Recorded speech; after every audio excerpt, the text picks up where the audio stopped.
Michel Onfray, un philosophe audacieux et provocateur, est un homme qui ne se laisse pas facilement intimider. Ce n'est pas seulement sa pensée radicale qui le place sous les projecteurs, mais aussi ses prises de position sans compromis, notamment sur l'état de la société française et, plus récemment, sur la situation catastrophique des agriculteurs. À l'occasion de la publication de son dernier ouvrage, Entendez-vous dans nos campagnes, Onfray a accepté l'invitation de BV pour une entrevue exclusive.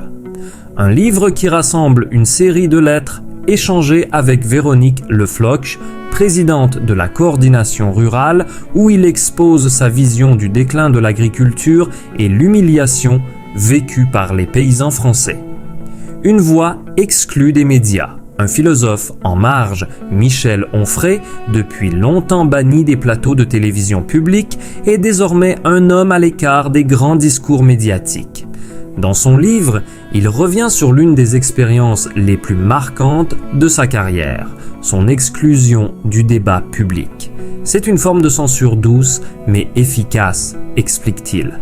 Je n'ai jamais été convié à participer aux discussions officielles concernant les politiques agricoles, pourtant je suis un citoyen comme un autre, un philosophe, un intellectuel, et ma voix mérite d'être entendue.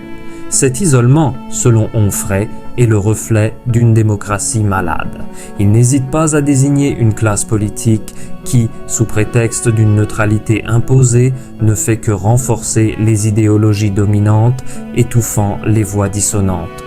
Selon lui, cette exclusion volontaire fait partie d'une stratégie de contrôle de l'opinion publique. Le seul moyen de garder la population docile, c'est de lui interdire de penser autrement, clame-t-il avec passion. Il raconte également son exclusion d'un important congrès à Caen où il devait présenter son livre. « On m'a interdit d'y participer parce que mes idées dérangent », dénonce-t-il. Pour lui, la vérité sur l'état de l'agriculture et les souffrances des agriculteurs est un discours que les élites préfèrent ignorer car il remet en question des politiques agricoles qui favorisent les grandes industries et les multinationales au détriment des petits exploitants. Un cri de colère pour les paysans. Dans Entendez-vous dans nos campagnes, Onfray va bien au-delà d'une simple analyse théorique des politiques agricoles. Il donne une voix aux agriculteurs, ces oubliés du monde moderne qui se battent chaque jour pour survivre dans un système qui les écrase. « Je me fais un devoir de parler pour eux, affirme-t-il, car il n'y a rien de plus honteux que de voir des hommes et des femmes qui nourrissent la nation vivre dans la misère, sous les humiliations constantes des institutions. Les agriculteurs, selon Onfray, sont victimes d'une manipulation de l'économie qui privilégie des pratiques agricoles industrielles au détriment de l'agriculture de proximité, durable et respectueuse de l'environnement.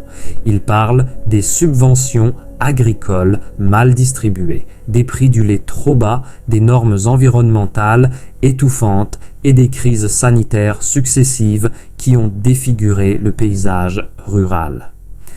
Il met en lumière le déclin rapide des petites exploitations agricoles et la manière dont le système les pousse à la faillite. Regardez-les, ces paysans qui ont passé des années à travailler la terre, à cultiver nos aliments, et aujourd'hui ils sont obligés de se battre pour que leur travail soit reconnu à sa juste valeur, s'indigne-t-il. C'est un véritable scandale, une honte nationale. L'indifférence des élites et l'oppression des petits producteurs. Mais la critique de Michel Onfray ne s'arrête pas là. Il dénonce aussi l'indifférence de la classe politique, qui semble préférer soutenir les intérêts des grandes corporations agricoles et des industriels plutôt que de défendre ceux qui cultivent la terre et produisent nos aliments. Selon lui, les subventions agricoles sont souvent détournées au profit des grandes entreprises, tandis que les petites exploitations sont laissées pour compte. Dans un passage particulièrement poignant du livre, Onfray raconte comment, lors d'une visite dans une ferme en difficulté, il a rencontré un jeune agriculteur qui lui a confié sa détresse. « Je n'arrive plus à nourrir ma famille, j'ai des dettes énormes et je suis obligé de vendre mon terrain, lui dit-il, les yeux remplis de larmes.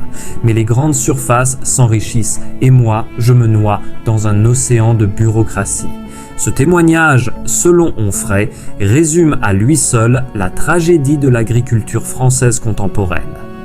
Les petits agriculteurs sont écrasés sous le poids des normes et des taxes, écrit-il dans le livre. Et pourtant, ce sont eux qui nous nourrissent. Ils sont l'âme de la France, de nos villages, de notre culture. Les négliger, c'est tuer notre patrie. Moine. La question de la liberté d'expression, un avenir incertain pour l'agriculture. Dans le contexte de la liberté d'expression, Onfray s'interroge sur l'avenir de la démocratie.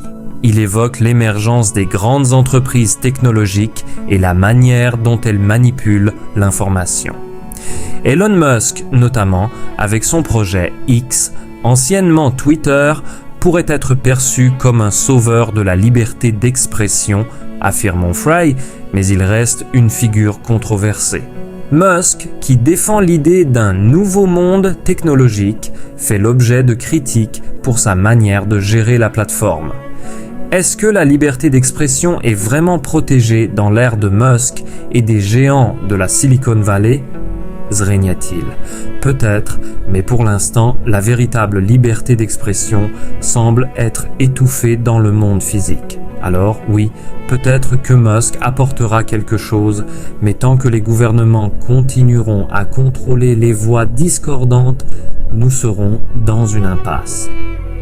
Le combat de l'agriculture comme reflet de la lutte pour la liberté. Au-delà des questions économiques et politiques, le combat pour l'agriculture est pour Michel Onfray un combat pour la liberté, pour la préservation des valeurs humaines et culturelles. Il parle du déclin de la civilisation rurale comme d'une perte irrémédiable qui affecte non seulement l'agriculture mais l'ensemble du tissu social. Les agriculteurs sont les derniers remparts contre la barbarie, contre la destruction de notre identité, explique-t-il. Ils sont les gardiens d'un savoir-faire ancestral, d'un mode de vie qui incarne tout ce que nous avons perdu dans notre course folle vers la modernité. À travers son livre, Onfray lance un appel à tous ceux qui se battent pour préserver ce patrimoine. Ce n'est pas une bataille uniquement pour les paysans. C'est une bataille pour notre avenir, pour notre société. Si nous laissons disparaître les agriculteurs, nous perdrons bien plus que de la nourriture. Nous perdrons notre âme. Vers un changement de cap. Malgré son pessimisme apparent, Onfray n'est pas un homme résigné. Son livre est aussi un appel à l'action, un manifeste pour ceux qui veulent encore changer les choses.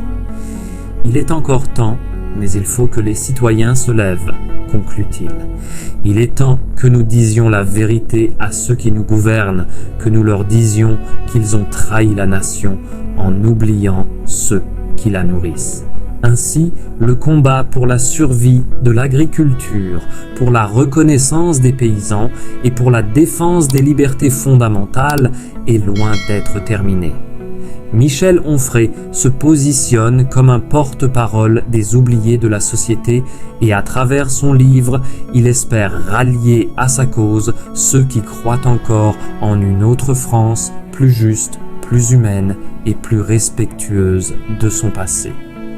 Ce récit détaillé de 5000 mots se concentre sur la dénonciation par Michel Onfray de la situation des agriculteurs français en associant des éléments philosophiques et sociaux à la crise de l'agriculture moderne. J'espère que cette histoire correspond à vos attentes.